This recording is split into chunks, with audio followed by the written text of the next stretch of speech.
গত বছর এই দিনটাতে আমরা শান্তিনিকেতনে ছিলাম না, কিন্তু তার কয়েকদিন আগেই আমরা শান্তিনিকেতনে এসেছিলাম। তাই সেবার রাখিটা হিয়া একটু আগেই বেঁধেছিল দাদাভাইয়ের হাতে, আর বলেছিলাম রাখি বন্ধনের দিনও এই রাখিটা একটু হাতে পরিস। কি করব, সেবার কাজের তাড়া ছিল, তাই কলকাতায় ফিরে যেতে হয়েছিল। এবারে কিন্তু রাখির দিনে হিয়া শান্তিনিকেতনেই ছিল, তাই দাদাভাইয়ের হাতে রাখিটা বাঁধা, খুব আনন্দের সাথে উদযাপন করা এই রাখি বন্ধন উৎসব খুব সুন্দর করে হয়েছে।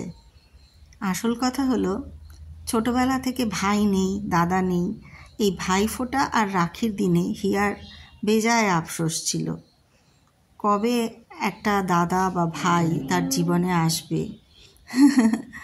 আর দেখো, ভগবান ঠিক মনের কথা শোনে, তাই জন্যেই হিয়া আজ দাদাভাইকে পেয়েছে।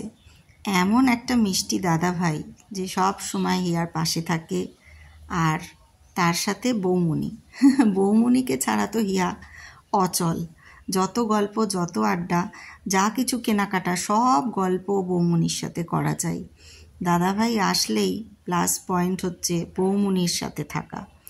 তাই আমাদের আড্ডাটা ওরা আসলে দারুণ জমে সবাই মিলে। কোথা দিয়ে যে সময় কেটে যায় সত্যিই বুঝতে পারি না।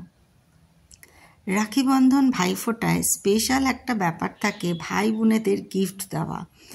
তো হিয়া কি করবে, হিয়া তো চাকরি বাকরি এখনও করে না, কবে করবে তারও ঠিক নেই, আদৌ করবে কিনা তাও জানি না।